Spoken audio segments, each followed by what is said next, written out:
Oke, pengambilan foto bersama. Satu, dua, tiga. Nama kegiatan ini adalah rapat kerja, monitoring, dan evaluasi tugas dan fungsi Sekretariat Kemenko Bidang Kemaritiman dan Investasi. Untuk tempat kegiatan, sebagaimana arahan Bapak Sesmenko dengan mengingat hasil ratas Presiden yang mengamanatkan bahwa proses pemulihan sektor pariwisata itu membutuhkan peran aktif dari pemerintah, sehingga kami memilih Kabupaten Banyuwangi ini sebagai salah satu dari 10 objek prioritas pariwisata di Indonesia. Untuk itu, Pak Bupati, dengan bangga kami juga dapat menyampaikan bahwa seluruh batik yang digunakan oleh peserta rapat saat ini itu diadakan oleh UMKM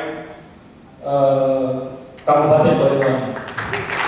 Kepada Tuhan agar kegiatan pada hari ini dapat berkahi dan bisa berjalan dengan lancar. Bagi yang muslim akan saya pimpin, dimohon yang selainnya dapat menyesuaikan. Barakatul Fatihah. Dengan memohon ridho dan izin-Mu, berkailah semua langkah kami sebagai amal soleh yang bernilai ibadah. Ya Allah, Ya Ghaffar, Engkau Maha Pengampun atas segala dosa. Ampunilah dosa kami, dosa kedua orang tua kami, dosa para pemimpin, pejuang, pahlawan, serta pendahulu kami. Ya Allah, Ya Mujib, Engkau Maha mengabulkan doa. Perkenankanlah doa hasanah wa fil akhirati hasanatan wa qina adzabannar. Subhana rabbika rabbil izzati amma yasifun wa salamun alal mursalin wallahu muwaffiq ila aqwamit thoriq. Puji syukur kita panjatkan kehadirat Allah Subhanahu wa taala, Tuhan yang Maha Kuasa. Alhamdulillah kita masih diberi kesempatan untuk bisa menjenguk kampung halaman saya, Banyuwangi yang tercinta yang sekarang menjadi luar biasa.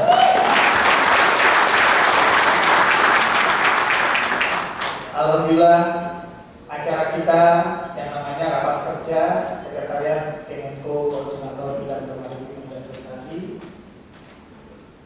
dihadiri oleh pimpinan tertinggi di Kabupaten Banyuwangi. Tepuk tangan sekali. Ini merupakan anugerah yang Maha Kuasa kepada kita semua. Alhamdulillah kita diberi sehat, diberi kesempatan untuk berkumpul. Yang sangat saya hormati Bapak Bupati Kabupaten Banyuwangi beserta seluruh jajaran pimpinan daerah Kabupaten Banyuwangi. Yang sangat saya hormati Bapak-bapak, Ibu-ibu eselon 2 dan teman-teman sekalian dari Sekretariat Kemenko Marves maupun dari masing-masing deputi yang hadir pada acara hari ini. Pertama, saya memang berinisiatif untuk mengadakan acara di Banyuwangi. Jadi mohon maaf ini ada sedikit ya bukan KKN, tapi kebetulan saya juga tidak tahu kenapa Banyuwangi dipilih menjadi salah satu destinasi prioritas pariwisata Indonesia. Saya ingin menunjukkan bahwa pilihan itu tidaklah salah. Memang Banyuwangi sangat layak untuk dijadikan salah satu destinasi pariwisata prioritas di Indonesia. Untuk itu saya minta teman-teman tadi untuk mencoba menampilkan sedikit nuansa budaya Banyuwangi seperti apa. Kemudian kita menggunakan seragam yang Bapak dan Ibu sekalian lihat, seragam itu ada etnik Banyuwanginya. Mungkin nggak kelihatan, kita nggak tahu. Yang tahu pasti lihat itu baju Banyuwangi. Jadi batik Banyuwangi itu ada, dan tiap tahun motifnya selalu dibuat baru. Itu saya ajak istri saya, insya Allah nanti setelah acara ini dia pasti akan shopping baju batik Banyuwangi yang tahun ini apa. Jadi Bapak Ibu sekalian, itu salah satu alasan mengapa saya mengadakan acara di Banyuwangi. Nanti insya Allah kalau ada acara lain lagi, kita bisa cari acara di di tempat lain atau di Banyuwangi lagi kan. Saya sih pinginnya di sini terus. Rumah saya hanya sekitar setengah kilometer dari hotel ini, sebelah barat situ. Jadi tiap hari saya itu naik, waktu kecil, waktu SD itu tiap hari saya naik sepeda di depan jalan ini. Sebelah sini ini ada kelurahan. Nah di kelurahan itu saya punya seorang sahabat. Tiap hari berdua itu. Jadi naik sepeda, kemudian kita ke sawah. Di sawah kita makan rujak, ngobrol-ngobrol. Tiap hari main saya cuma itu, teman saya cuma satu itu, teman akrab saya, anak dari pegawai kelurahan. Mungkin sekarang sudah nggak tahu kemana dia. Jadi tempat ini dulu nggak ada hotel segede ini. Ini persawahan tempat ini apa namanya yang masih terbuka luas gitu. Sekarang ternyata Banyuwangi mulai bermunculan hotel-hotel besar, mulai bermunculan kegiatan ekonomi yang luar biasa. Untuk itulah kita nanti mohon mendengarkan dari pimpinan tertinggi di Kabupaten Banyuwangi ini mengenai bagaimana mengangkat Banyuwangi ini menjadi seperti ini. Ini jelas sangat berbeda dengan waktu saya kecil dulu. Bapak sekalian, saya dibuatkan slide presentasi oleh Pak Karo Ren.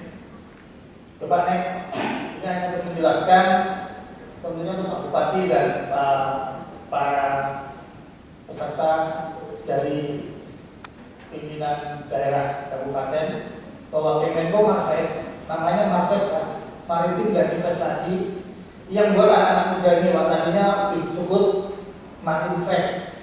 Itu kan bukan enak Marinvest. Disebut Menko Maritim dan Investasi. Malah kesannya kayak mundur gitu kan. Ada yang usul bikin Marves Pak, seperti Marvel. Jadi agak milenial, sudahlah kita sebut Marves. Saya sampaikan ke Pak Menko setuju, jadilah disebut Kemenko Marves. Di bawah koordinasi Kemenko Marves itu ada 7 kementerian dan 1 lembaga, yaitu Badan Koordinasi Penanaman Modal. Jadi sekarang di bawah koordinasi kita ada Kementerian Energi dan Sumber Daya Mineral, ada Kementerian Pekerjaan Umum dan Perumahan Rakyat, ada Kementerian Perhubungan, ada Kementerian Lingkungan Hidup dan Kehutanan, ada Kementerian Kelautan dan Perikanan, ada Kementerian Pariwisata dan Ekonomi Kreatif, Badan Pariwisata dan Ekonomi Kreatif. Dari sini Bapak sekalian semuanya, Anda bisa membayangkan betapa besarnya Kemenko Marves ini dari sisi pekerjaan. Dan dikaitkan dengan Kabupaten Banyuwangi yang mengembangkan sisi wisatanya, tentu membutuhkan berbagai macam kegiatan dari KL ini. Dengan demikian hubungan dengan Kemenko Marves pasti akan lebih erat lagi ke depan. Lanjut. Ini struktur organisasi di Kemenko Marves untuk eselon 1-nya. Jadi ada Pak Menko yang kita kenal semuanya, Bapak Luhut Binsar Panjaitan sebagai Menko Bidang Kemaritiman dan Investasi. Di bawahnya itu ada yang kayak paling cemerlang di situ, Sesmenko-nya, saya sebut namanya Malu Marstri. Di bawahnya ada 6 deputi. 6 deputi. Pak Purbaya itu deputi 1 tentang kedaulatan maritim. Kemudian Pak Safri itu deputi 2 tentang sumber daya maritim.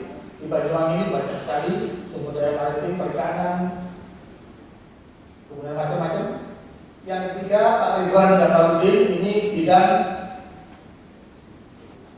infrastruktur dan transportasi. Kemudian yang keempat adalah Ibu Nani, beliau di bidang lingkungan hidup dan kehutanan. Kemudian yang kelima Pak Odo, ini yang ngurusi bidang pariwisata dan ekonomi kreatif. Dan terakhir Pak Seto yang ngurusi tentang investasi dan pertambangan. Di bawahnya ada 4 staf ahli, yaitu Pak Rameo, staf ahli sosioantropologi, kemudian Pak Sugeng, staf ahli bidang ekonomi maritim, kemudian Pak Sahat, staf ahli bidang konektivitas, dan Pak Okto staf ahli bidang hukum laut. Jadi sudah komplit untuk eselon 1-nya. Untuk eselon 2 sekarang sudah bidding Pak.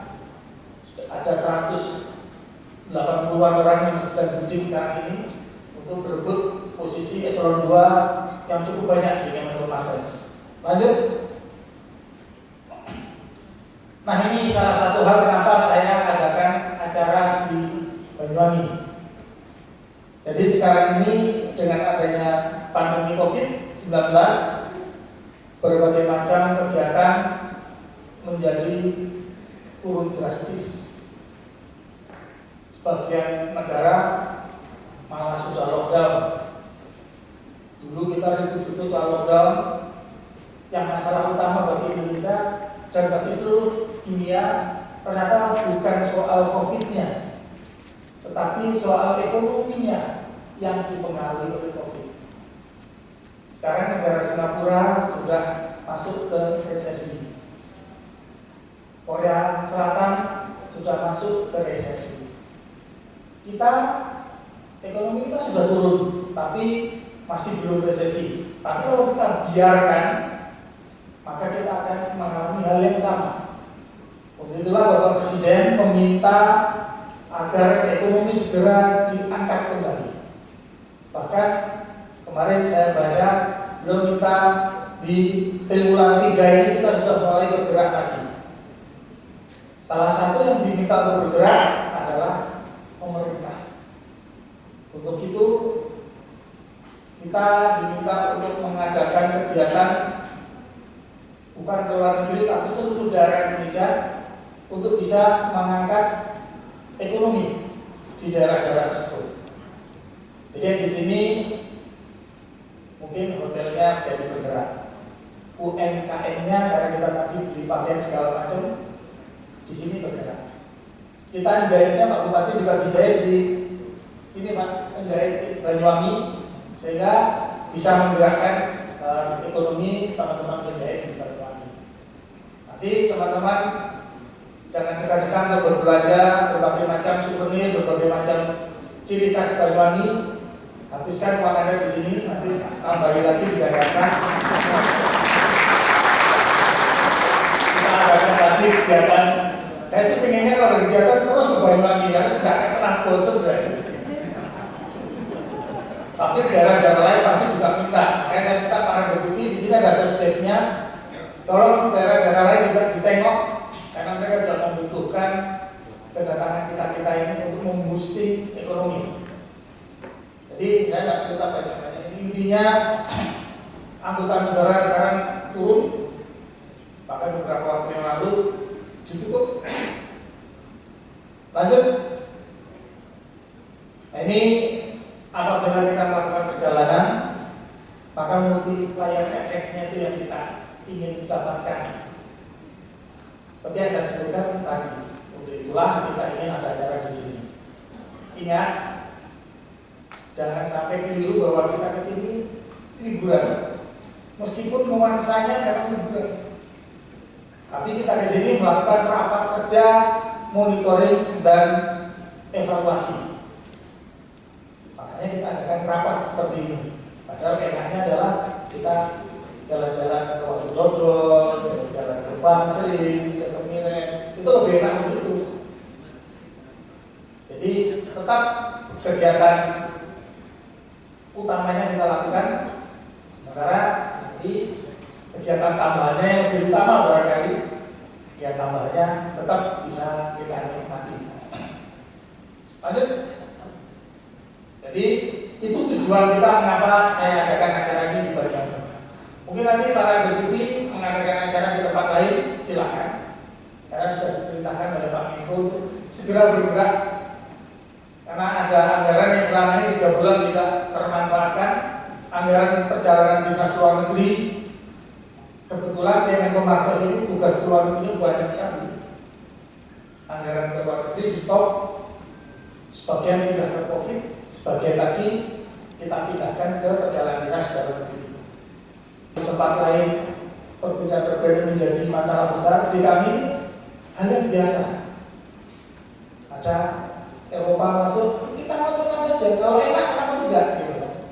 Yang penting satu tujuan. Nah ini saya ingin tularkan kondisi seperti ini di antara kita. Kita ini di Setmenko ada yang dari KKP, ada yang dari Kementerian Keuangan, ada yang dari BG, ada yang dari BPPT. Yang cara pikirnya beda-beda. Tidak masalah.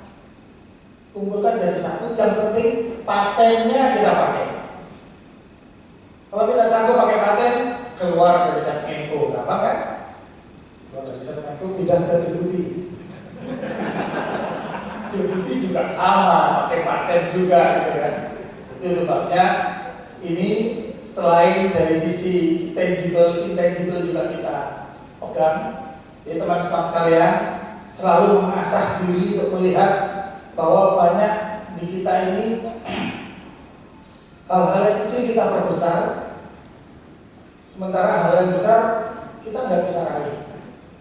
Coba lihat di TV, sekarang Cina, kemudian Arab sudah mengirimkan roket menuju Mars. Kalau selama ini kita dengarkan pasti Amerika, kalau Amerika mengirim itu sudah wajar. Coba Cina, Arab Saudi atau Uni Emirat Arab sudah mengirimkan roket ke Mars. Bahkan Emirat Arab itu sudah mencanangkan tahun 2000 berapa itu dia sudah akan membuat komunitas di Mars. Nah kita masih ribut soal Pancasila. Karena Pancasila itu sudah mulai zaman dulu sudah ada. Sekarang kita ribut-ributkan aja nggak jelas-jelas. Itulah kita nggak bergerak. Untuk itu saya ingin Anda sekalian bersama-sama saya, mari kita tunjukkan bahwa Indonesia ini bukan negara kaleng-kaleng.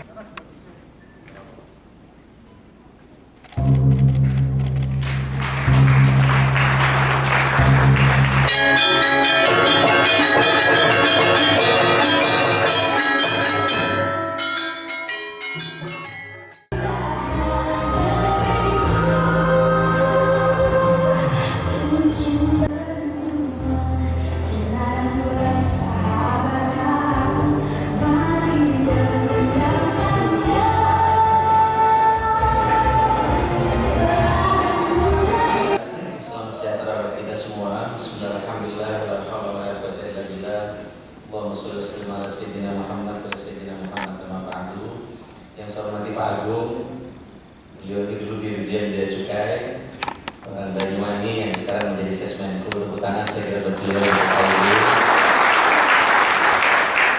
Para istilahnya apa itu? Ya, eselon 1, eselon 2 dan seluruh hadirin yang berbahagia. Alhamdulillah syukurlah kita bersyukur dan saya ucapkan selamat datang dan terima kasih di Banyuwangi. Beberapa kali kami vikon dengan Pak Menko, dengan Kepala Gugus Tugas sekarang terkait dengan COVID, dan COVID ini memang menyita kita semua. Textbooknya tidak ada.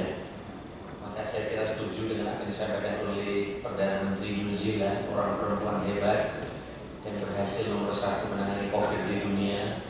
Dia menyatakan bahwa COVID ini menguji leadership para pemimpin di dunia, termasuk pemimpin-pemimpin di daerah atau di negara. Kita diuji semua. Dan tentu dalam bulan-bulan yang melelahkan, termasuk Pak Menko, Pak Sesmenko dan seterusnya. Alhamdulillah badai ini mudah-mudahan cepat berlalu. Banyuwangi sekarang positif 56, tapi sembuh 44.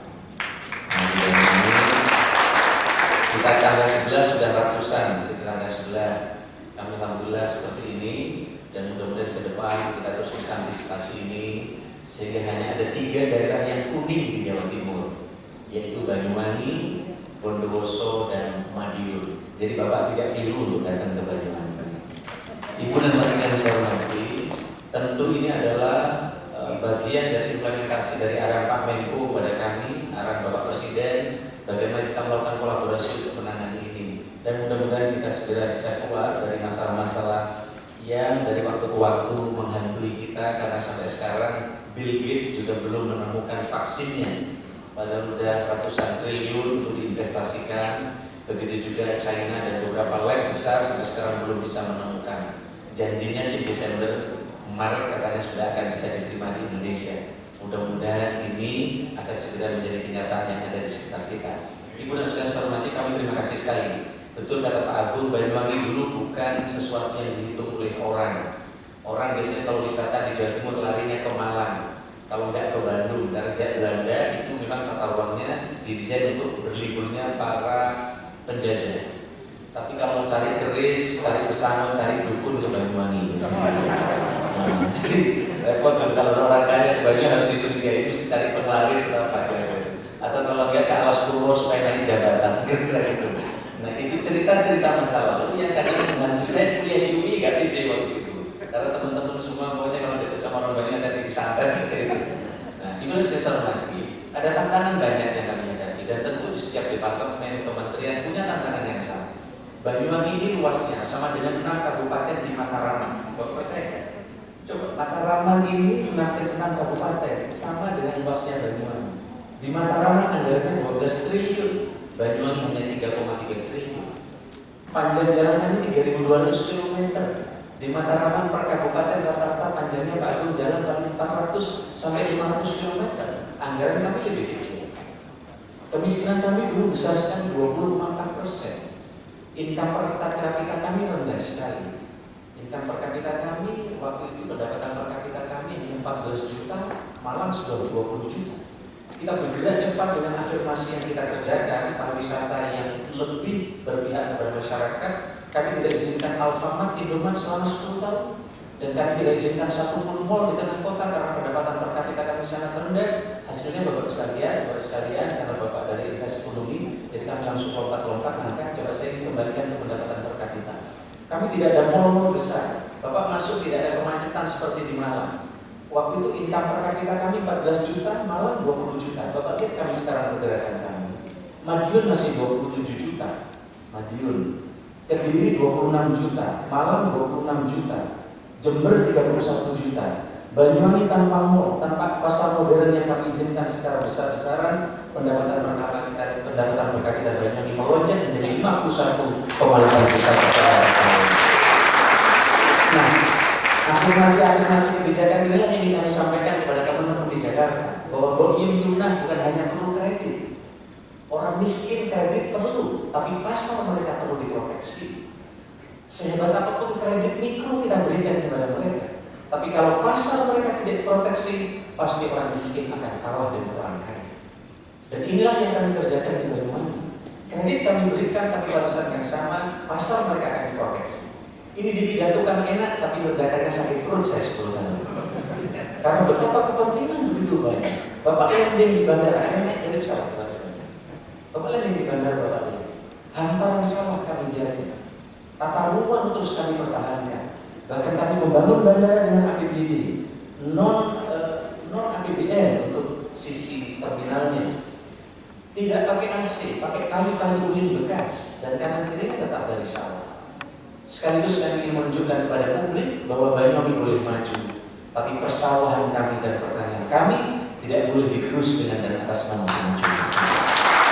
Maka Bapak kalau landing di bandara kami, Bapak kanan kiri akan tetap lihat persawahan yang hijau. Karena kalau tidak dikendalikan dengan IMD yang diatur, maka hutan-hutan beton akan tumbuh.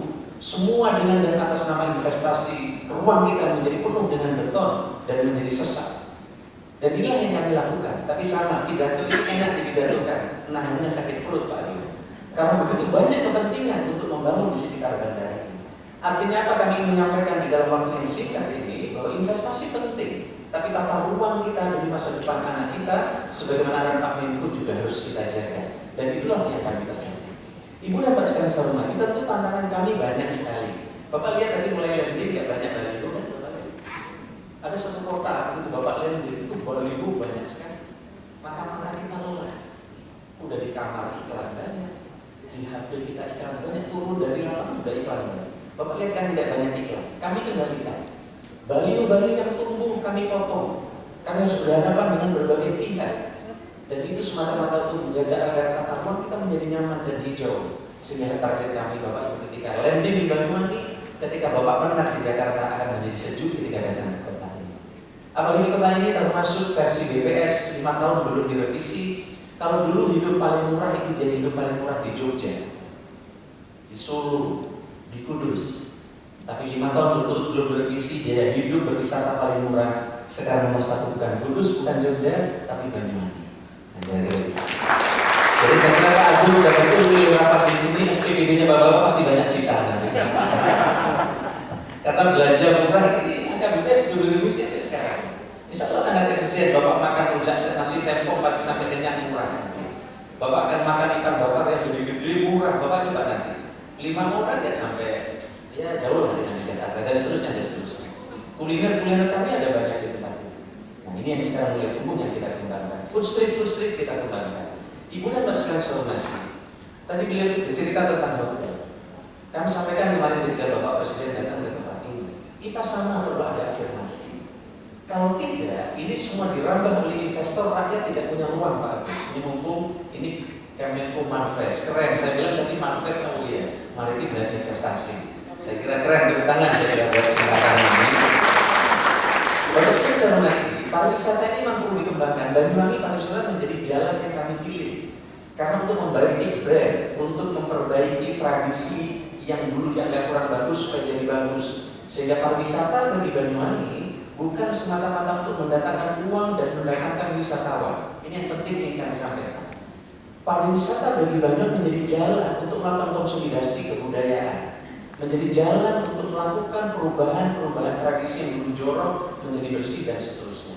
Kami sampaikan kepada Bapak Presiden waktu datang sini. Kami sudah 10 tahun kami tidak izinkan satupun hotel baru bintang 3 ke bawah.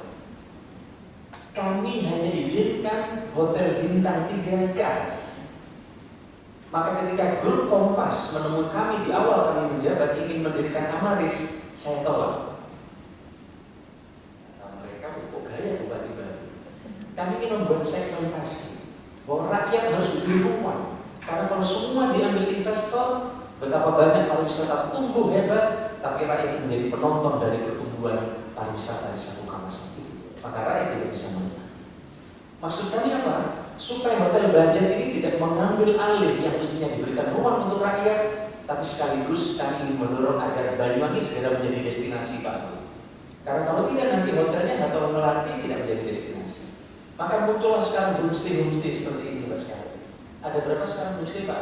Tadi semalam 628 homestay tumbuh di Banyuwangi. Kalau kami tidak ambil kebijakan, hanya semua diberikan kepada investor. Hotel budget sekali membuat 100 kamar, 50 kamar, yang kadang pajaknya tidak jelas, fungsinya juga tidak optimal. Maka kesempatan seperti ini tidak akan tumbuh. Ini di Dus, Mikasa, Bapak sudah bisa booking di booking.com, Traveloka, Agoda, yang ini reviewnya rata-rata di atas 9,3. Bapak bisa lihat. Sekarang apa kita ceritakan orang langsung ngecek. Saya pidato seperti ini Bapak langsung ngecek, betul tidak? Dengan mudah. Hitungannya bukan jam, menit Bapak ngecek apa yang saya bicarakan. Maka sebenarnya era investasi seperti sekarang ini pencitraan sudah berakhir. Karena kalau kita pencitraan menyampaikan informasi berbeda, kickbacknya akan lebih berat buat kita semua. Dan inilah kami melatih rakyat kami untuk terlibat. Ini Mikasa Ijen Homestay ini reviewnya 9,4 kalau tidak salah, masih 9,4, 9,5 di Agoda, Booking.com, Traveloka dan lain-lain. Nah, Ibu dan saya hormati, inilah yang kita sebut bahwa investasi boleh masuk di kami, tapi kami berikan ruang agar rakyat punya kesempatan untuk berinvestasi. Dan inilah maka lahirlah hotel seperti ini. Kalau kita tidak hotel seperti ini, muncullah hotel-hotel. Nah ini hotel Aston dulu ketika datang saya tidak keluarkan IMB, izin operasinya belum kami keluarkan kalau belum ada simbol-simbol lokal di Banyuwangi, karena Aston itu brandnya nasional. Tapi saya minta ada yang lokal, maka di depan ada tari gandrung. Ini Bapak karpetnya ini karpet Gajah Ole. Kalau tidak ada identitas lokal tidak boleh karena atasnya sudah modern. Maka karpet harus karpet Gajah Ole. Di kamar-kamarnya Bapak lihat ini ada foto-foto tentang lukisan tentang Banyuwangi. Jadi jangan coba-coba yang masih jomblo. Kalau FaceTime sama pacarnya di mana? Di Jakarta, nggak percaya lukisannya lukisan Banyuwangi di kepalanya. Pasti ketahuan gitu. Jadi ada etnik yang setiap hotel kami wajibkan. Begitu juga hotel-hotel yang lain. Ini misalnya Bapak lihat, ini hotel Dialog ini di pinggir pantai. Ini modern, anak-anak Jakarta suka ke tempat ini. Tapi drop off-nya adalah rumah hosting. Dan itu selalu ada identitas lokalnya di setiap hotel ini. Next, begitu juga ini tadi sebelumnya Bed covernya tadi dikembalikan Hotel Dialog. Nah, saya ingin ceritakan. Nah, mundur Mas. Nah, coba yang Hotel Dialog tadi apa ya? Nggak bisa mundur lagi. Nah, terlanjur maju jadi nggak bisa mundur. Ini sama, ini hotel Bapak tadi lihat dari sana. Ini bed covernya ini adalah pakai gajah uling. Jadi terus ada identitas lokal. Next lagi, saya lihat ini adalah atapnya atap rumah using. Ini sama semua. Ada identitas, setiap masuk ke tempatnya ada identitas lokal. Ini yang kapasitas 1000 orang untuk rapat. Terus next, ini juga sama hotel Santika yang pertama. Begitu masuk lobby, motif lantainya udah gajah uling. Ada batik-batik gajah uling. Terus kami, ini juga hotel-hotel yang baru. Terus next. Nah, ini juga sama hotel-hotel yang lama. Next. Dan kami wajibkan setiap hotel yang baru Pak Agung wajib ada ballroomnya. Karena supaya kami jadi mes. Jadi kami terencana. Hotel yang tidak ada ballroom, IMB tidak kami terbitkan. Karena target kami mes. Maka Bapak bisa rapat seperti ini. Ini seperti telur dengan ayam. Ketika kami bikin ballroom, orang bilang, siapa yang mau datang? Kemudian yang kedua ini ada hotel baru ini dengan arsitek yang paparan ke kami 3 kali. Jadi setiap hotel akan dibangun arsitekturnya harus paparan di meja kami, baru IMB kami terbitkan. Disinilah kami menitipkan peradaban daerah. Betapa banyak kemajuan tumbuh di satu kawasan tapi budayanya tertinggal. Tidak ada identitas lokal di dalam pembangunan itu. Maka kami titip peradaban-peradaban di setiap pertumbuhan pembangunan ini. Itulah Bung Karno pernah meninggalkan rapat kabinet 2 kali hanya kami mendengarkan presentasi arsitek. Maka muncullah Royal Ambarukmo, Hotel Indonesia, begitu juga Istiqlal dan lain-lain. Karena Bung Karno memperhatikan arsitek sehingga tata ruangnya timeless sampai sekarang dan cukup nyaman untuk digunakan. Ini juga dalam villa-villa rumah tradisional Banyuwangi yang kemarin Pak Jokowi juga kesini. Bapak-bapak mungkin nanti sore atau besok bisa menikmati seperti ini. Ini menikmati ketan dan menikmati pisang goreng di tempat ini. Bapak dengan social distancing bisa nikmati seperti ini. Nanti setelah rapat bisa besok dan seterusnya dengan nyaman bisa di tempat-tempat ini. Dan ini tidak jauh dari tempat ini. Inilah yang kita kembangkan terus di Banyuwangi. Next, masih ada lagi. Nah, Bapak langsung meninggalkan rapat di sini. Tanya dulu Bapak rapat dulu. Nah, Ibu dan saya hormati, ini tumbuh. Ini kemarin yang Pak Jokowi. Ini juga ada taman gandrung terakota di atas. Tempat ini Pak Agung bagi kami biasa-biasa, tapi ketika Presiden UNESCO datang, Bapak tahu nggak betapa kesulitannya kami untuk memberikan IMB? Dari HGB ke HGI butuh 1 tahun. Bapak boleh di Jakarta menyampaikan apapun, tapi faktanya di lapangan HGU ke HGB butuh 1 tahun. Dan bayangkan daerah seperti kami yang butuh investasi, kalau proses di BPN ini lama, investor keburu mati. Ini kebetulan miliknya Pak Sigit, mantan dirut BNI Partner. Saya kalau lihat mantan banker, nggak mungkin memplak aja. Maka begitu beliau datang, saya kasih syarat-syarat, gimana Pak Nas? Kalau nunggu HGU butuh 1 tahun. Maka begitu kami ketemu Pak Sigit, mulai bangun. IMB-nya gimana? Sambil jalan. IMB nomor 16. Betul, bangunan dimulai, begitu selesai bangunan Pak Agung, IMB siap, begitu peresmian sambil meresmikan IMB selesai. Tapi ini bukan perkara mudah, tantangannya banyak. Dan semua kepala daerah berani ngambil begini. Tapi saya perlu support dari Bapak mau mungkin ketemu para investor. Nah, hal semacam ini kan jaga. Nah, begitu beliau akan mengembangkan ini ada kendala lagi. Ada luasan tertentu yang amdalnya harus izin ke provinsi. Bapak bisa bayangkan. Untuk ngurus amdal di provinsi butuh konsultan, biayanya kurang lebih 400 sampai 500 juta. Dan itu bukan di Pemda. Bapak bisa bayangkan. Dan itu butuh proses berapa lama lagi? Padahal ini investor untuk mengembangkan daerah, prosesnya harus panjang rumit. Kira-kira lari apa enggak kalau ketemu seperti ini? Pasti akan lari. Apa yang saya lakukan untuk menginvest mereka Pak? Luasannya saya suruh kurangi 400 meter. Pak Sigit, kurangi 400 meter supaya menjadi kewenangan kami. Karena kalau berkurang dari jumlah luasan tertentu, kewenangannya bukan di provinsi, kewenangannya di kami. Karena kalau tidak nanti LSM-nya nanti. Wah, akhirnya kewenangan ini dikurangi, maka muncullah seperti ini. Tanpa harus amdal dengan provinsi. Kalau kami nunggu amdal provinsi, butuh 1 tahun, 2 tahun, dan ini akan menjadi problem. Inilah kendala-kendala investasi yang tumbuh di daerah. Kami harus berjibaku menyiasati seperti ini supaya investor tumbuh di tempat ini. Kalau zaman segini ada bupati menghambat investasi, wassalam, selesai kan? Dia akan pindah ke tempat lain. Dan begitu mereka mendapatkan sesuatu yang nyaman, dia akan bercerita kepada teman lain, maka akan tumbuhlah investasi itu tadi. Itulah iklan yang saya tulis di dalam buku. Promosi yang efektif adalah yang tidak promosi, karena berbasis testimoni. Kami tulis buku namanya Anti Mainstream Marketing, 20 jurus mengubah Banyuwangi. Sekarang jadi salah satu buku wajibnya Dila yang diterbitkan Gramedia. Dari salah satu 20 jurus ini adalah bagi saya promosi yang efektif adalah yang tidak promosi, yaitu testimoni dari orang-orang yang mengalami baik itu investasi maupun yang lain. Dan yang paling baru Pak Agung bisa menerbitkan bersama ada pengantar Pak Renal Kasari adalah kreatif kolaboratif, di mana cerita-cerita kami tentang kolaborasi, membangun sinergi terkait dengan beberapa capaian di Banyuwangi kami ceritakan di depan. Inilah handicap kendala. Bapak tahu nggak kami melakukan renegosiasi tambang emas? Dan setelah itu kami lapor Pak Luhut, kaget beliau. Satu-satunya kabupaten yang dapat golden share 10% untuk tambang emas pertama kali dan terakhir di Indonesia adalah Kabupaten Banyuwangi dari 100%. Sumbawa Barat hanya dapat 7% dari 24%, itu pun yang divestasi dari anak perusahaan. Kami dapat golden share dari induk perusahaan. Sehingga ketika sekarang mengambil alih di Maluku dan rencana di Australia, PPK Banyuwangi punya saham. Berapa saham yang kami dapatkan? Golden share ini sampai IPO waktu itu kita dapat nilai 22 miliar waktu itu Pak Agung. Kebetulan waktu itu rezimnya masih pemerintah daerah, setelah itu dari provinsi dan sekarang dari pusat. Alhamdulillah Pak, sekarang nilainya berapa? Sekarang nilai kami per tadi ini, karena besok RUPS, karena besok ada Pak Menteri, maka saya tidak bisa datang ke RUPS. Pemda, jadi Bapak kalau cek di IPO ini ada langsung Pemda Banyuwangi. Dari 22 miliar, nilai sekarang menjadi 2,1 triliun sahamnya milik Pemkab Banyuwangi sekarang ini. Tapi sekarang Pemda sudah tidak bisa lagi karena undang-undang terbaru sudah di Jakarta. Ini kesempatan terakhir dan pertama, dan kami dapat golden share ini.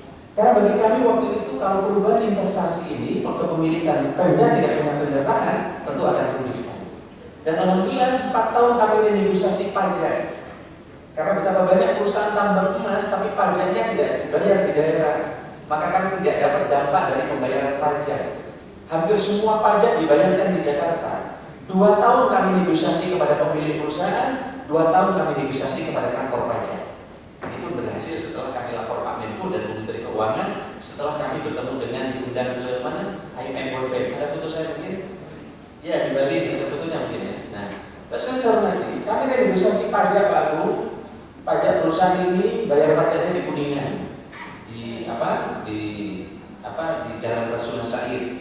Maka terjadi Pak Gubernur DKI dapat insentif pajaknya tinggi, meskipun perusahaan-perusahaan daerah semua bayar pajaknya di sana. Nah sekarang Bapak sekalian, kami negosiasi 2 tahun, perusahaan baru mau 2 tahun kantor pajaknya nggak boleh Pak Agung. Kantor pajak Jakarta itu nakal, pindah ke daerah nggak mau, maunya di Jakarta karena target pajaknya di Jakarta semua. Saya temui Pak Menko, nemui Ibu Menteri, akhirnya alhamdulillah berhasil. Sehingga sekarang pajak perusahaan ini kurang lebih 600 miliar dari Jakarta pindah ke kantor pajak Kabupaten Banyuwangi sekarang ini. Dan kami negosiasi ini tidak ada kegaduhan, tidak ada demo dan seterusnya. Sehingga alhamdulillah kita mendapatkan ini. Ibu dan saya hormati, inilah sebenarnya yang diinginkan oleh daerah. Ada banyak pajak-pajak yang larinya di Jakarta tidak dibayarkan di daerah. Tapi kami berusaha untuk ini semua. Nah ibu dan saya hormati, tantangan mesti banyak, oleh karena itu maka Banyuwangi, Pak Agung, kita menentukan skala prioritas. Pasti di Pak Agung ada masalah, di kementerian ada masalah, semua ada masalah. Kami juga ada masalah. Luas daerah kami luas, SDM kami kurang. Kalau tidak menentukan skala prioritas, pasti anggaran kita tidak cukup. Maka di Banyuwangi kita tentukan skala prioritas seperti ini. Ada program wajib, program unggulan, dan program penunjang. Tidak mungkin semua kita biayai. Maka skala prioritaslah yang kita biayai. Sebagaimana Pak Menko dan juga Pak Presiden. Dan ini kami terapkan. Baru hasilnya apa? Saya lihat dan langsung saja biar cepat. Dulu kemiskinan di Banyuwangi 20,4%. Ada banyak terobosan yang kita kerjakan. Sekarang kemiskinan di Banyuwangi adalah 7,5%. Ini kita bandingkan kemiskinan di Jawa Timur, Bojonegoro, Exxon, perusahaan minyak terbesar di sana, kemiskinan masih 12%. Nganjuk 11%. Ngawi 14%, Ponorogo, Trenggalek, Madiun 10,54, Kediri 10,42, Malang 9,47, Jember 9,25, kalau Bangkalan 18% kemiskinannya, Sampang 20%, alhamdulillah Banyuwangi 7,52%. Inilah rapat-rapat kami yang menyebabkan banyak orang datang ke Banyuwangi. Begitu ke kontribusi ekonomi di Jawa Timur. Pak Agung, Banyuwangi tidak ada industri berat, tidak ada industri yang luar biasa, tidak seperti Lamongan, tidak seperti Gresik, Pasuruan. Tapi kita lihat kontribusi Banyuwangi ke ekonomi Jawa Timur. Kita lihat Mojokerto 0,30%, Mojokerto, Kota Blitar 0,29%, Kabupaten Kediri 1,7%. Malang, Lumajang, Jember 3,24%.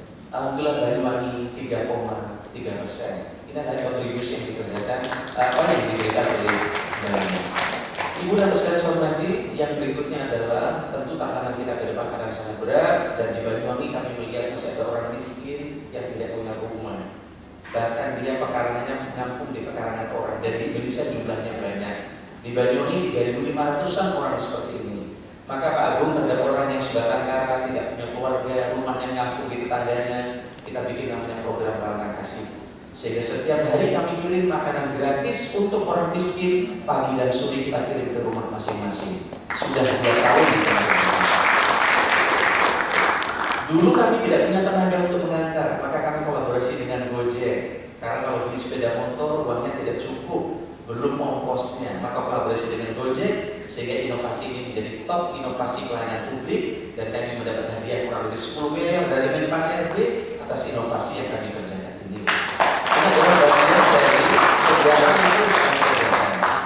Nah, kami juga punya pasar pelayanan publik. Kami punya mall pelayanan publik, bapak-bapak mungkin bisa datang, di mana di situ ada 200 pelayanan publik yang bisa dilakukan di tempat itu. Ini pasar pelayanan publik lebih dari 200 pelayanan. Sekarang kami punya pasar pelayanan publik, di mana di tengah pasar pelayanan ini juga bisa dilakukan secara online.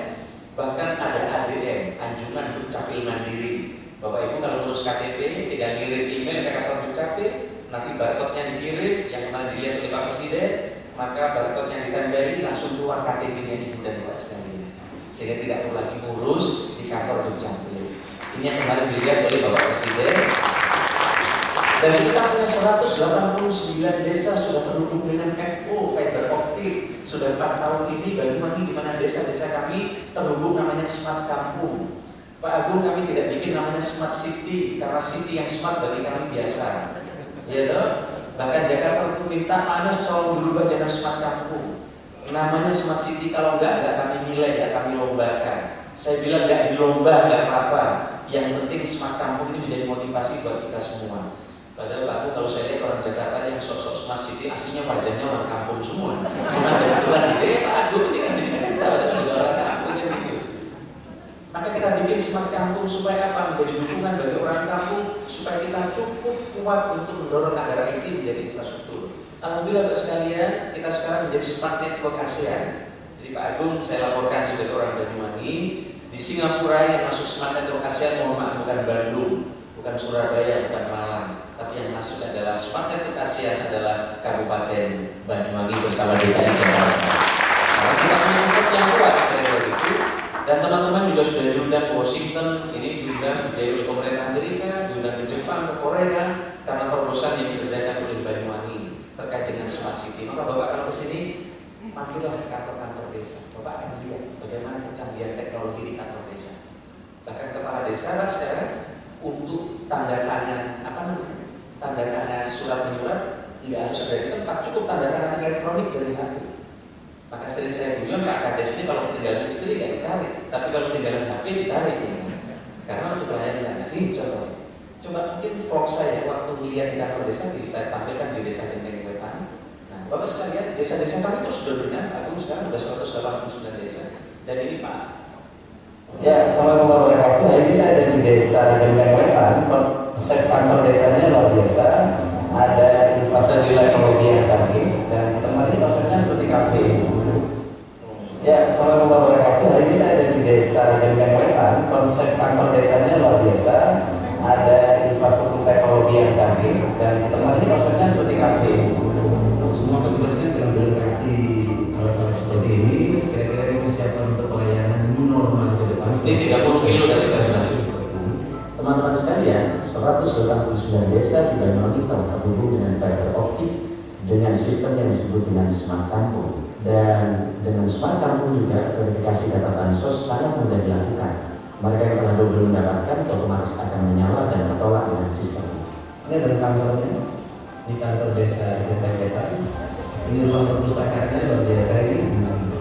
Perpustakaannya menarik. Nah ini biasa, nah ini tempatnya. Juga ada tempat bermain buat anak. Di sini inovasi dari kantor desa dan ada TD dan TD. Ini juga ada produk masyarakat. UMKM yang dijual. Ini juga ada program berwarga ini ya. Ini program berwarga sehingga dia tidak mendapatkan bansos secara lapor untuk dicek. Ini adalah salah satu model inovasi dari kantor desa di Medan. Kantornya seperti kaki, kalau kita datang tidak seperti di kantor desa.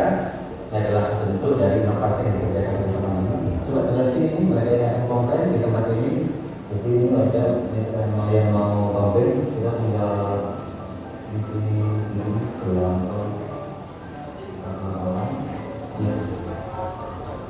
bukan pulang bagian belum dapat sudah di sini nama lengkap umur pekerjaan proyek semua sudah ada semuanya.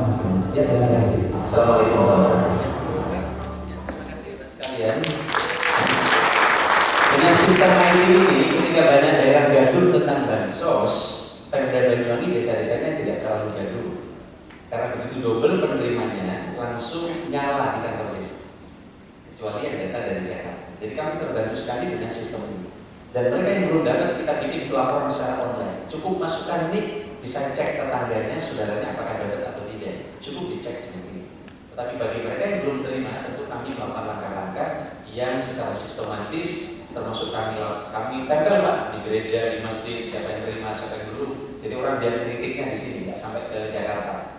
Karena kita wadahi, karena kalau nggak kita wadahi, kita akan repot. Terus kan soal nanti yang terakhir berikutnya terkait dengan new normal. Terima kasih Bapak Ibu telah hadir di tempat ini. Kami telah melakukan langkah pertama Bapak sekalian terkait masuk new normal COVID ini. Kami libatkan tokoh agama Pak Agung, karena tangan kami terbatas. Maka coba kami mengumpulkan pendeta, suster, kiai, ketika Ramadan ini untuk melakukan sosialisasi supaya sampai ke bawah. Karena menggunakan masker itu bukan perkara mudah. Sudah kita bagi tapi tidak dipakai. Maka kita libatkan tokoh-tokoh agama. Begitu juga di program-program yang lain, kami juga di pelayanan publik. Nah, di pelayanan publik juga semua desa sudah seperti ini. Setelah itu baru pariwisata. Nah, di sektor pariwisata ini sekarang kami lakukan hotel-hotel yang belum sesuai dengan COVID, kita beri sanksi, termasuk Pak Dispar menutup beberapa restoran yang tidak sesuai dengan protokol COVID.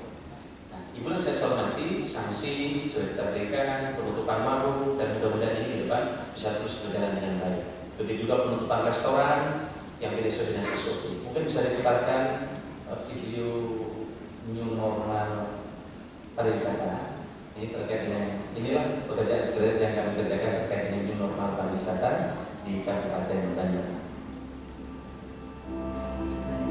Yang ini, yang apa?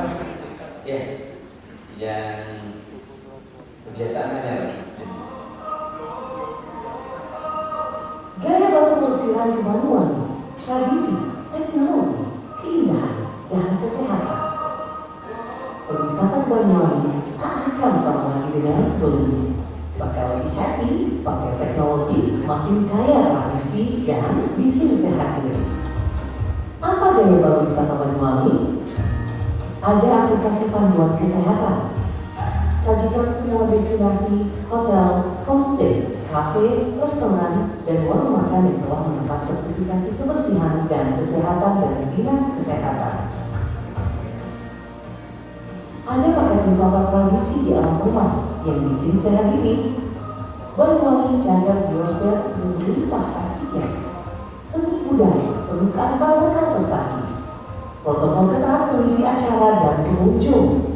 Kuliner organik, sehat, dan higienis. Buat lokal kaya vitamin.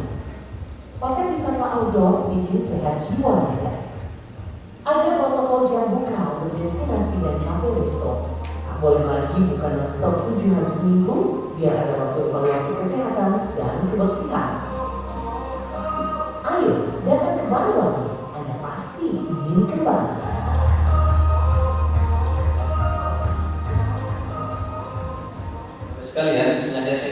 video-video supaya Bapak sempat bermain nanti ke tempat ini.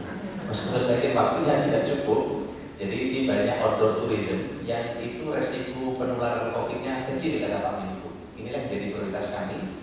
Termasuk kemarin tadi kan sudah ada yang ke agrowisata Taman Sulu ya. Nah, coba fotonya AWT. Ini baru kami buka ya. Ini seperti yang barusan restoran di Kampung Kumuh ini kami niru di Belanda, sudah ada di Banyuwangi. Nah, Kumuh sekarang sudah bersih, ada ayam bakarnya enak dan murah. Yang penting yang terakhir, terutama PNS yang ada bawah. Jadi enak, kalau enak itu banyak, tapi yang murah kan nggak banyak enak dan murah. Nah, ini agrowisata sekalian, di tempat ini tidak ada gorengan, yang ada makanan rebus dan bakar. Itu udah ada di sana gitu. Saya jujur ingin meniru di Kyoto, di mana di Kyoto itu makanannya ada tempat destinasi yang nggak ada gorengan, sehingga keluar dari sana sehat. Kita ini berwisata makan yang cilok, gorengan, jadi pulang masuk angin. Nah, di sini insya Allah murah berkeringat karena tidak ada makanan gorengan di tempat. Nah, ini beberapa tempat destinasi yang besok Bapak bisa datang ke tempat ini ataupun di sana. Ibu dan saya hormati, malam nanti kami jamu di mana? Di Pendopo. Masa anak buahnya Pak Menko Pak Luhut jadi jamu. Nanti malam kami jamu khusus Bapak di Pendopo ini Thanksgiving pertama duta besar Amerika di luar kantor kedutaan digelar di tempat kami. Dan di belakang itu ada namanya Sumur Sri Tanjung. Udah tahu Bapak cerita Sri Tanjung ya? Jadi dulu ada namanya Putri Sri Tanjung, putri yang cantik karena jadi rebutan, sehingga yang merebut Pangeran Sidoarjo tidak dapat, maka difitnahlah Putri Sri Tanjung. Bahwa Putri Sri Tanjung katanya berselingkuh dengan dia. Kira-kira begitu. Nah, karena itu berselingkuh oleh rivalnya Pangeran Sidoarjo ini, perdebatan panjang tidak selesai, maka dia bilang tusuklah aku. Kalau ditusuk darahnya mengalir ini bau, maka berarti aku berselingkuh. Tapi jika tidak bau, maka aku setia kepada sama. Ternyata begitu dibunuskan keris, airnya mengalir. Ternyata yang terjadi sebaliknya, maka sang suami berteriak Banyuwangi, Banyuwangi, alias air wangi, dan itulah cerita tentang Banyuwangi. Dan konon aliran airnya ada di sini. Maka yang jomblo yang belum dapat, kalau cuci muka di sini cepat kira-kira. Yang sudah punya istri nggak boleh nambah di sini. Nah, konon katanya wajahnya akan lebih segar yang cuci muka di tempat ini. Maka banyak sekali orang dalam Pendopo pertama yang dicari adalah Sumur Sri Tanjung. Tapi hanya wajahnya nggak boleh nyebur di sini. Nah, nanti bisa di tempat ini. Saya kira ini juga saya hormati. Terima kasih. Mohon maaf yang sebesar-besarnya nanti setelah saya selesai bisa diputarkan film-film video kuliner. Ada food street yang nanti Bapak kalau waktu di sini bisa datang konsep food street yang kami kembangkan mirip yang kayak gitu. Terima kasih Pak Gub, terima kasih Pak Deputi, terima kasih semuanya. Mohon maaf yang sebesar-besarnya. Selamat menikmati Banyuwangi. Wallahu a'lam. Selamat sore. Assalamualaikum warahmatullahi wabarakatuh.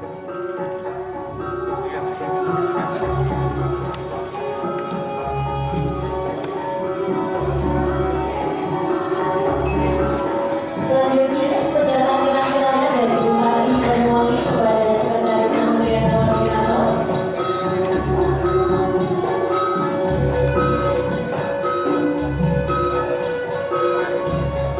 Selanjutnya berkenan Bapak Sesmenko dan Bapak Bupati untuk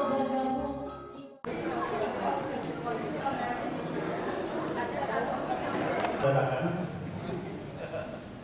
Saya kira tadi aura yang sudah disampaikan oleh Pak Bupati masih sangat membekas ya, bagaimana luar biasanya Pak Bupati melihat pembangunan di Banyuwangi. Saya kira tadi beliau paparkan dengan sangat baik bagaimana mulai Banyuwangi yang terkesan ada negatif lah gitu ya, image menjadi sesuatu yang sangat luar biasa, bukan hanya di nasional bahkan sudah go internasional. Bapak Ibu sekalian, pada kesempatan ini kita akan mendengarkan mungkin lebih detail lagi strategi-strategi apa yang dilakukan di Kabupaten Banyuwangi untuk menjadikan kabupaten ini menjadi salah satu kabupaten terdepan di Indonesia. Untuk kesempatan ini kita sudah ada di depan kita semua Bapak Kepala Dinas Pariwisata dan juga Bapak Kepala Dinas Informasi.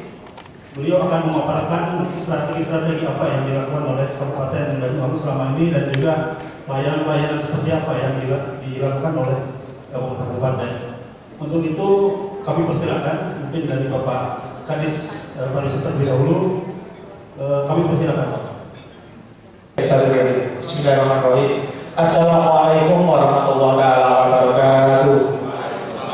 Yang kami hormati Pak Asesmen, yang kami hormati para pejabat struktural di Mafes yang pada kesempatan ini hadir di Banyuwangi. Pertama-tama saya ucapkan terima kasih dan penghargaan setinggi-tingginya atas segala dedikasi dan kehadiran Bapak Ibu sekalian, karena dengan kehadiran Bapak Ibu mungkin ini Pak rombongan pertama kali dari kementerian yang terbesar yang datang setelah COVID di Banyuwangi. Tepuk tangan buat Bapak Ibu sekalian. Saya ucapkan terima kasih Pak Asesmen, karena memang ini sebetulnya menjadi spending Pak, belanja hotel Pak. Saya ingin cerita Banyuwangi, survei kita selama COVID Pak terjadi penurunan yang cukup luar biasa.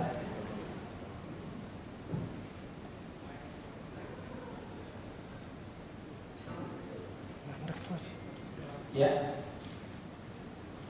sudah. Ini laptopnya atau blank ini. Ya, jadi kita COVID kita Pak itu sekitar 70% usaha mengalami drop, 17% mengalami tutup Pak. Jadi yang drop tadi itu kita penghasilan 78% sekian. Ini dampak dari COVID-19. Kita tahu bahwa COVID, nah ini Pak datanya kita melakukan survei Pak. Jadi kalau banyak daerah tidak melakukan survei, kami melakukan survei di internal. Jadi hampir 73,8% kita habis Pak. Omsetnya orang jualan juga turun jadi 74%, dan usaha tutup itu 17%, 17,3%. Dari sini Pak, sebetulnya paling terdampak adalah bidang pariwisata. Saya ingin cerita ke Bapak Ibu sekalian. Nanti Bapak Ibu harus wajib beli 2 bukunya Pak Bupati. Buku ini sebetulnya secara brand kita brand dari beliau, ya Abdullah Aswaronas. Tetapi ini sebetulnya buku yang kita persembahkan kerja kolaborasi tim yang kita bangun hampir 10 tahun ini Pak, bekerja bersama beliau. Nah buku ini yang disebut dengan tadi creative collaboration dan anti marketing mainstream. Bapak bisa beli di Tokopedia, bisa di Bukalapak atau beli di toko-toko buku yang ada. Karena Pak ini penting Pak, belajar tentang bagaimana mengubah yang dulu Banyuwangi menjadi kota yang tidak diperhitungkan, dan selama 10 tahun ini kami bekerja keras untuk merubah image yang tadinya kota santet sekarang menjadi kota pariwisata dan kota internet. Nah salah satu tadi Pak Budi akan jelaskan kota internetnya dari bagaimana. Kalau saya merubah kota santetnya saja. Yang pertama Bapak Ibu sekalian, kami ini dulu dinas pariwisata itu adalah dinas buangan Pak. Jadi kalau kepala dinas yang nggak bisa kerja, stafnya nggak bisa kerja itu dibuangnya di pariwisata.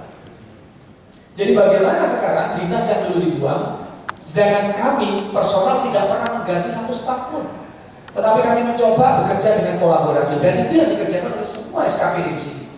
Semua dinas adalah dinas pariwisata. Nah ini Bapak sekalian, ini contoh existing yang kita kerjakan, bagaimana Banyuwangi bisa melompat dari yang tadinya punya masalah itu menjadi sekarang menjadi sesuatu yang diperhitungkan di tingkat nasional, bahkan di tingkat dunia.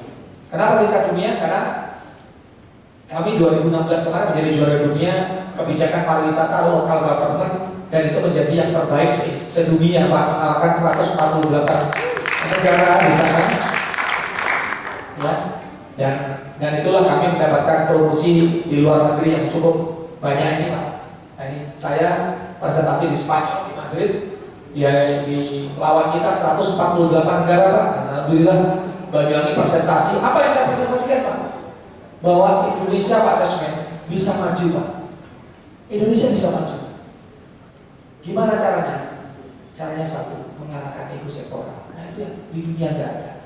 Konsep itu, proposal itu yang saya bawa di sini. Bahwa kami mengembangkan pariwisata di Banyuwangi itu seluruh dinas adalah dinas pariwisata, tidak ada ekosektoral, tidak pernah mikir ini anggaran A, anggaran B, tapi tujuan kita adalah membantu rakyat dari sektor pariwisata. Dan proposal ini saya presentasikan dan kami pernah mengalahkan 148 negara-negara hebat di seluruh dunia.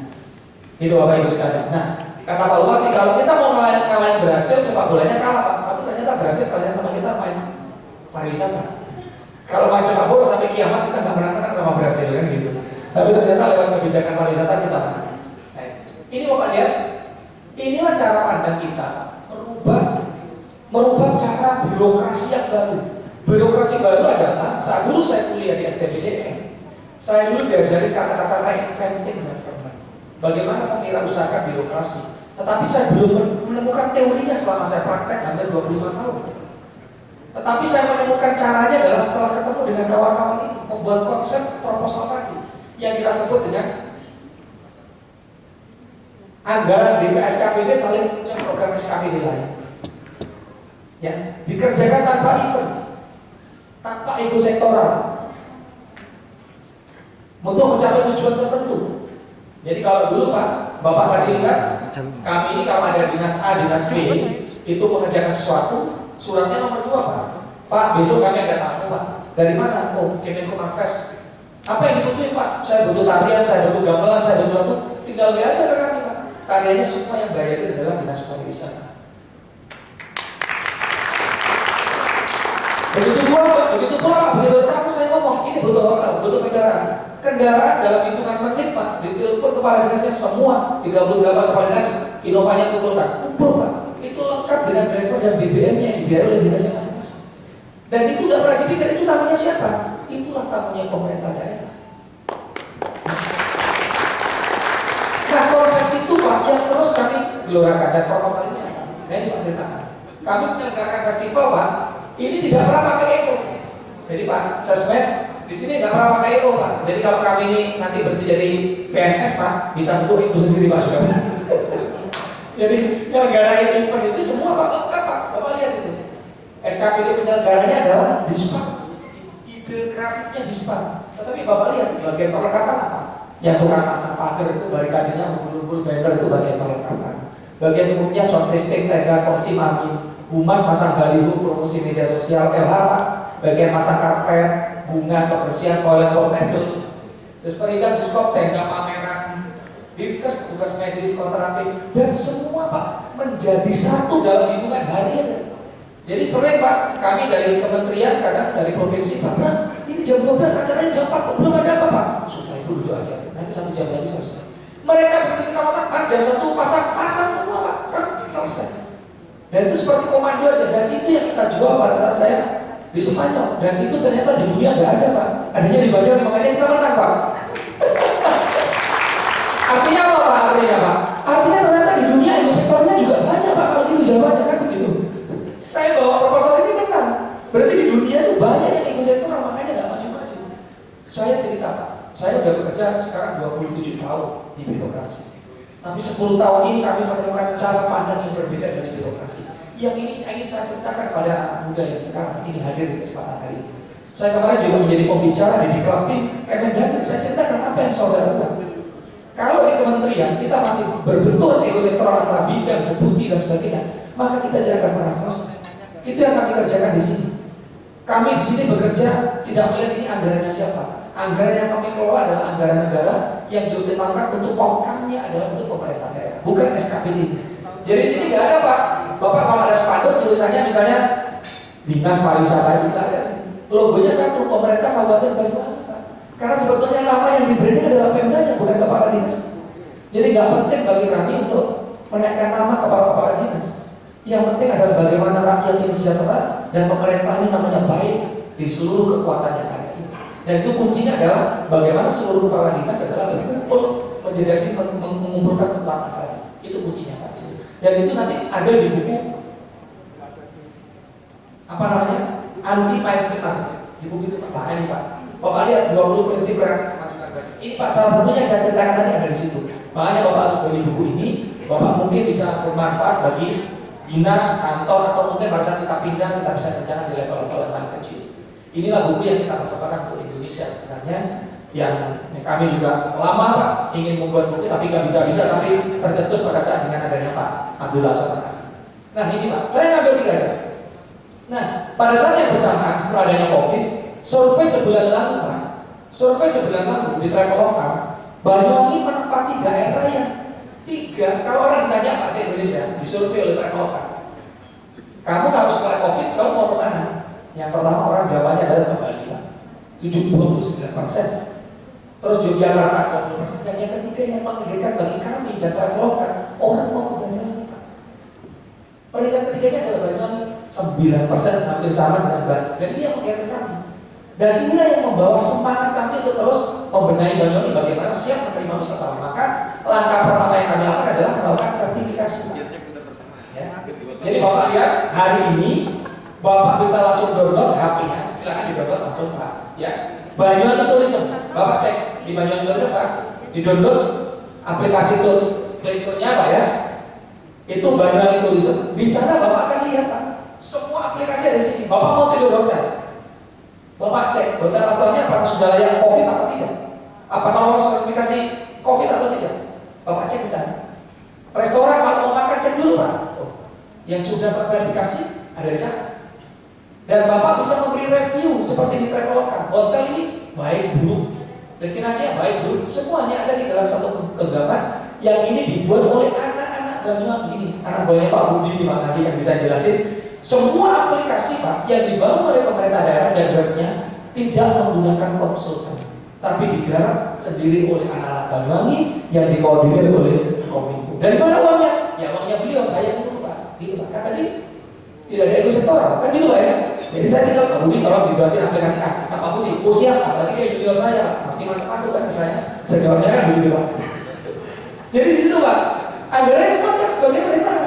Anggarannya semua dari Pak Budi. Pak Budi juga begitu Pak, kalau ada acara apa-apa, handle tamu dan sebagainya, juga semua yang masa acara, resepsi dan sebagainya, atraksi dan sebagainya, semua dibebankan pada anggaran kami. Dan itu yang disebut dengan CING, ya, CING. Dana CING, dan kami akhirnya dari CING itulah mendapatkan penghargaan Sapim A. Karena apa? Karena anggaran kita sudah tidak berbasis lokal, tapi sudah bisa membantu pencapaian target dari SKPD yang lain. Jadi kami sampai kami sudah berapa tahun begitu ya? 3 tahun, 4 tahun ini Pak.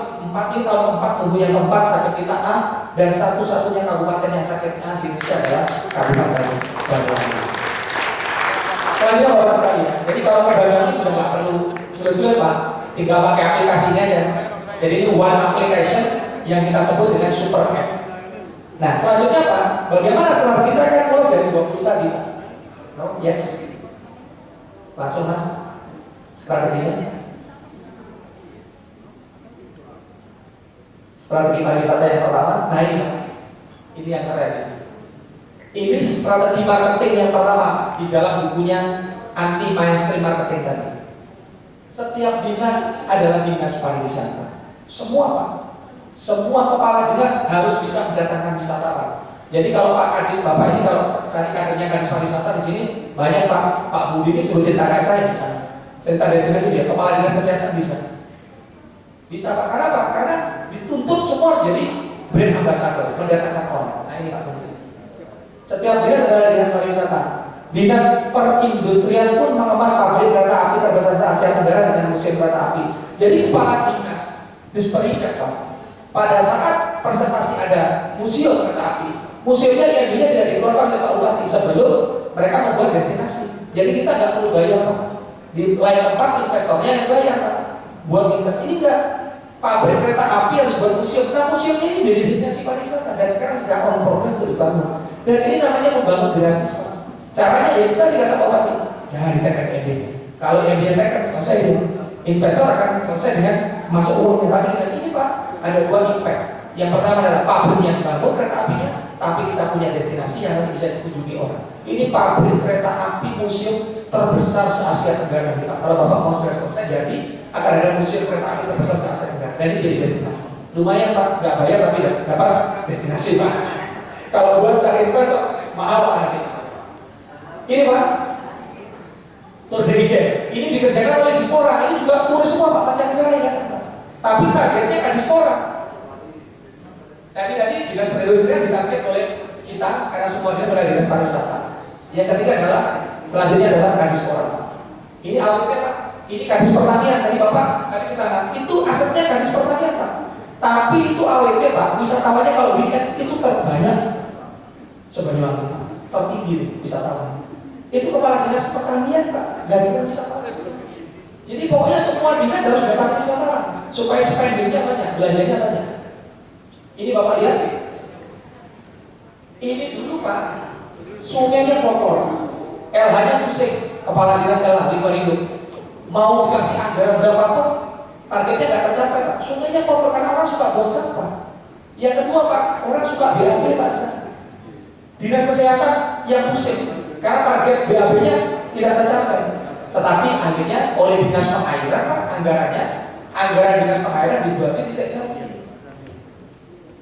Saya sama Bapak udah ditarget Pak Bram, saya nggak mau tahu 2019 saya kasih target harus jadi 10 destinasi baru. Tapi saya nggak dikasih Pak.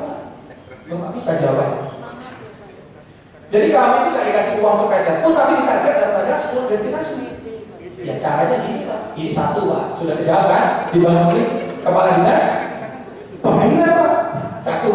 Tadi museum Pak, 2. Itu semua Pak dinas Pak, akhirnya selesai Pak. Bendungan-bendungan saya suruh ngecek itu kepala dinas pengairan. Mas bro, tolong dicek. Oh ya, saya akui Pak ada 50 bendungan, sudah susuk Pak sudah. Kalau dalam bahasa Jawa susuk, targetnya 10 dapatnya 50, sudah selesai. Jadi nggak perlu uang Pak, targetnya. Nah ini Pak akhirnya Bapak lihat itu info apelnya Pak, sungainya bersih. Targetnya LH tercapai Pak, targetnya dinas kesehatan tercapai, targetnya dinas perikanan tercapai, target saya tercapai. 4 dinas dikerjakan dengan anggarannya 1 orang. Itulah yang disebut dengan koordinasi. Itu yang saya sampaikan Pak. Ini strategi yang pertama tadi. Semua dinas adalah dinas pariwisata. Semua target pencapaian yang ada di Sakit, Lakit, semua dijawab hanya dengan 1 anggaran. Kalau dulu Pak, beda Pak. Saya berarti selfie, yang meleset sungainya pengairan, yang 4 anggaran, outcome-nya masing-masing. Sekarang tidak Pak, 1 anggaran outcome-nya bisa 4 SKP. Sehingga ada efisiensi. Nah ini yang disebut dengan koordinasi. Yang kedua Pak, setiap tempat adalah destinasi, setiap program adalah atraksi. Ini teori marketing yang kedua. Apa Pak? Bapak lihat, mau pelayan publik Pak, punya perizinan, ini jadi destinasi Pak. Setiap tempat adalah destinasi. Ini dikunjungi ribuan orang. Tahun kemarin 2019 sebelum COVID, ada 54.000 KL kementerian lembaga pemerintah daerah yang studi banding ke mall. 54.000 Pak. Ini setiap tempat adalah destinasi. Tempat ini yang kita branding Pak, mallnya untuk studi banding. Setiap tempat adalah destinasinya. Ini Pak bisa print sendiri ke desa-desa. Jadi banyak studi banding ke desa-desa kami. Ini jadi destinasi Pak. Nah tadi kalau 10 Pak, akhirnya jadi lebih Pak. Ada desa, destinasi desa, ada destinasi mall, ada destinasi pasar, ada destinasi bendungan. Next. Oke. Kantor kecamatan Bapak lihat. Orang nggak lagi boren Pak di kecamatan Pak. Coba Pak lihat. Yang penting sekarang kan selfie dulu Pak. Ngurus KTP lama nggak apa-apa, yang penting selfie dulu. Bapak lihat ini. Ini di media sosial. Sedia payung sebelum hujan, sedia kawan dan suka memaafkan. Lokasi kapan banyak. Ini kantor kecamatan Pak. Kantor kecamatan Pak. Ini kantor kecamatan Genteng. Dibuat 3 dimensi Pak. Ini Bapak lihat. Next. Genteng lagi. Nah ini kecamatan Genteng. Yang sebelumnya ada nggak ada? Nah itu Pak sebelah kiri Pak. Dicek Pak. Sebelah kiri itu Genteng Pak. Di Instagram itu. Kantor warna-warni ini bukan kantor biasa. Inilah kantor kecamatan Genteng. Jadi orang Pak kesana Pak sambil nunggu pelayanan bisa selfie, bisa foto-foto. Inilah kantor-kantor yang kita sulap jadi destinasi pariwisata. Jadi kantor desa, kantor kecamatan, mall, pasar itu kita sulap semua jadi destinasi. Ini yang disebut dengan kerja kolaborasi. Makanya setiap dinas ada dinas pariwisata. Next. Nah ini setiap tempat adalah atraksi. Setiap program adalah atraksi. Ini festival Posyandu. Next. Festival toilet bersih Pak. Ada festival toilet bersih di sini. Festival kali bersih. Jadi kenapa toiletnya harus bersih Pak? Karena kalau tamu yang dilihat pertama adalah toiletnya Pak. Sehingga Bapak tahu Pak, masjid-masjid sekarang Pak Bupati kalau masjid yang dilihat toiletnya itu. Ini cara merubah image agar pariwisata itu masuk ke budaya bersih. Tadi itu begitu Bapak. Makanya di festival kan ada festival toilet bersih. Next. Nah ini kita sering mendengar istilah Internet of Things yang secara sederhana bisa diartikan sebagai digitalisasi semua hal. Kami di Banyuwangi menerapkan menjadi Festival of Things. Semua bisa difestivalkan. Artinya festival itu adalah mengajak rakyat untuk ikut terlibat dalam kegiatan. Sehingga dengan demikian dukungan rakyat menjadi kuat Pak. Problem-problem pemerintah daerah, kebijakan pemerintah daerah disampaikan oleh festival itu. Program kali bersih, festival kali bersih. Program toilet bersih, festival toilet bersih. Program-program itu dijalankan oleh rakyat. Secara akhirnya mereka ikut terlibat di dalam festival. Itu yang kami maksud dengan semua bisa difestivalkan. Sehingga ada totalnya ada 123 festival dalam setahun. Bapak bisa bayangin Pak, seminggu bisa 2 kali festival. Padahal kita satu tahun ada 52 minggu Bapak. Kalau 123 festival berarti satu minggu ada 2 atau 3 festival Pak. Itu gimana caranya Pak? Dan itu kita nggak pakai itu Pak. Dikerjakan oleh kami ini PNS. Semua dikerjakan sehingga ya maklum Pak, nggak kayak kementerian budgetnya minim Pak. Jadi lumayan Pak. Ya next. Nah ini Pak, ini program apa namanya? Barkani tebar ikan terkendali di sungai Pak, tapi akhirnya jadi destinasi Pak. Ikannya mulai kecil bibitnya dikasih, terus orangnya itu jualan makanannya itu Pak 1.000 rupiah. Anak kecil kan suka makan Pak, nah makanya nggak dibeli dari anak tadi. Udah besar Pak, langsung jadi ikan bakar. Mereka ngambil sendiri. Jadi ikannya dapat bantuan dari perikanan, itu besar dibesarkan oleh orang, uangnya dapat dari makanan itu sendiri, dan kalau besar jadi ikan bakar, jadi dapat uang itu. Jadi satu ikan bantuan itu bisa dampaknya luar biasa. Itu strateginya Pak. Jadi akhirnya Pak, yang keempat apa strateginya? Sungainya jadi bersih Pak. Yang tadi dari sampah semuanya. Ini tadinya sampah Pak. Sekarang sungai-sungai Pak. Kalau diajak naik ke atas sebelum masih jauh, sungai-sungai bersih Pak. Karena mereka semua merawat kayak begini Pak. Karena ikannya sudah jadi kuliner-kuliner. Tinggal ngambil, ditimbang berapa Pak, dibakar, udah dimakan, bisa dijanjikan untuk jadi uang, jadi rupiah. Nah itu yang disebut dengan bantuan sekali tapi impactnya berkali-kali ke rakyat. Nah ini boleh bersih next. Saya kira lanjut terus. Nah ini Pak yang ketiga, yang terakhir adalah tadi Pak Bupati cerita adalah setiap yang datang adalah endorser, cerita adalah segalanya, promosi paling aku adalah tidak promosi. Wah ini gimana Pak? Kok ada promosi yang paling aku kok tidak promosi Pak? Ternyata promosi itu yang paling aku adalah endorse. Bapak hari ini datang dan Bapak menyaksikan kami, Bapak besok cerita. Oh iya Banyuwangi itu sudah terapkan protokol kesehatan, itu sudah endorse Pak. Jadi kabarkan yang baik-baik Pak, yang buruk-buruk jangan dikabarkan Pak. Gitu ya. Apalagi nanti mungkin Bapak nanti malam yang nonton tarian jaran goyang Pak. Jaran goyang itu tarian yang kalau diibaratkan dalam sekarang Pak Sesmen itu cinta ditolak dulu bertindak gitu Pak. Jadi kalau cowoknya ditolak Pak, cowok Banyuwangi itu punya bunga yang disebarkan, sudah cewek apapun sudah mau bagaimana pasti kartu. Nah untuk informasi lebih jauh nanti di terakhir ada nomor HP saya, bisa kontak nomor HP saya Pak. Tapi izinnya Pak Sesmen dulu, kalau Pak Sesmen belum punya saya jangan anak buahnya jangan ikut dulu. Nanti malam kita akan kasihkan Pak Sesmen di Pahilo nanti ada jalan goyang, yaitu tarian khas yang memang dari Sabu Mangir kita punya tradisi. Kalau orang Banyuwangi bukan santet Pak, pengasihan sebetulnya. Pengasihan apa? Pada saat cintanya ditolak, dukun bertindak, dia ingin menikahi wanita itu supaya didapat bagaimana caranya. Kan baik Pak? Ya kan baik itu Pak? Kan tidak? Kan setuju Pak ya? Itu kan baik Pak? Niatnya baik itu, nggak ada ini aja. Kalau, nah satu lagi Pak, Bapak tahu Pak, internet sekarang itu, handphone itu, ini studi bandingnya Jepang itu ke Banyuwangi Pak ceritanya. Jadi Bapak biar tahu ceritanya internet itu Pak ya. Jadi internet 4G, 3G itu semua dari Banyuwangi Pak. Itu diinspirasi dari santet. Ini saya surveinya nggak saya beri Pak. Ada surveinya. Jadi dulu orang Jepang di sini itu gimana ya menyampaikan pesan kok nyampe dari orang ke orang kan begitu Pak. Akhirnya inspirasi itu muncul, akhirnya muncullah ini Pak 4G, 3G itu dari santet Pak sebetulnya. Jadi Bapak harus paham bagaimana, kan sama Pak menyampaikan pesan dari pesan A ke pesan B ke orang, kan gitu Pak ya. Sama nyampainya, dibaca oleh Bapak. Kalau yang itu Pak sakit enggak Pak, bukan dibaca lagi, ditandai Pak. Ditandai Pak, atau bisa, oh saya kok kangen. Nah itu Pak, itu bedanya di situ. Ya, tadi tapi inspirasinya sama, pesannya nyampainya sama. Dan arti ingat Pak ya, dari mana Pak pesannya Pak? Internet tadi Pak? Nah, dari santetnya Pak ini Pak. Itu yang paling penting Pak. Nah ini Bapak, setelah Banyuwangi ngomongin Pak, semua terkesima dengan Banyuwangi, semua menteri datang, semua deputi datang, semua KL datang melihat kita. Dan endorser ini Pak Arif Yahya datang, Pak Menteri Menpar, Pak Luhut datang. Pak Luhut beberapa kali ke sini ya? 1, 2, ini ketiga kali tadi Pak Luhut, keempat kali Pak Luhut ke sini Pak. Dan setelah itu Pak Luhut meretain, lo ngapain jauh-jauh studi banding? Orang-orang di Bati Toba datang semua Pak sini Pak, satu Sumatera ini Pak, bupati semua, kepala desanya sekolah di sini Pak 3 kali. Kami ngasih materi seperti ini Pak. Kepala desa, BPD semua dibawa Pak gantian untuk belajar bagaimana pemerintah desa, bagaimana merubah inovasi, membuat mall pelayan publik.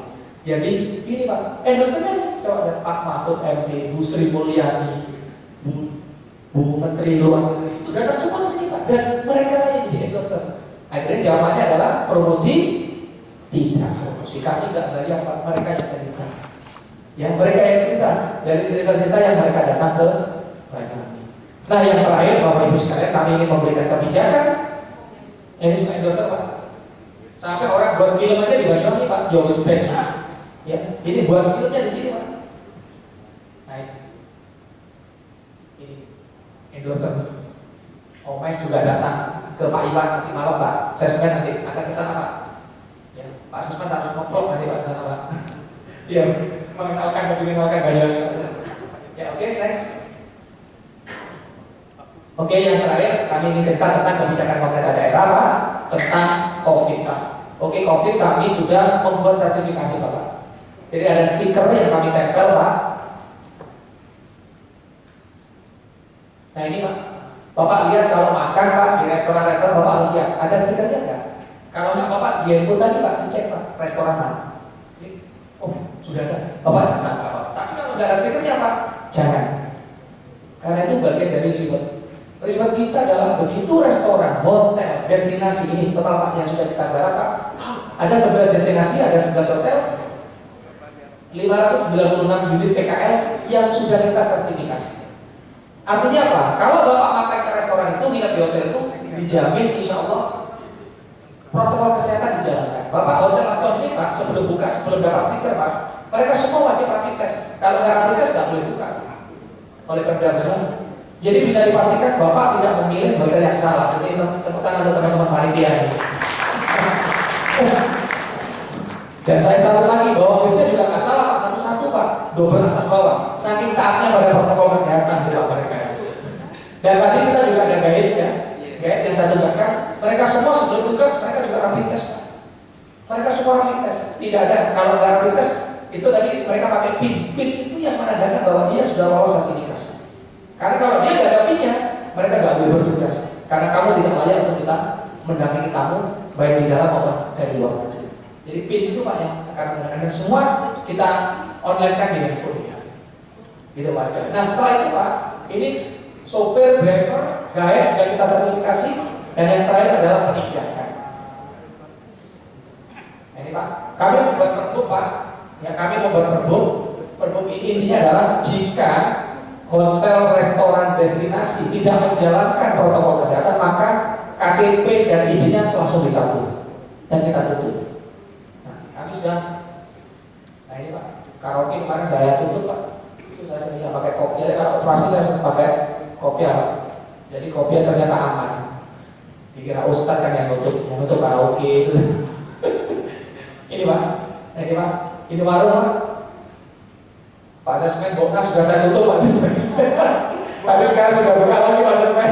Nasi Tempo terkenal di Banyuwangi kita tutup karena dia tidak pakai protokol kesehatan.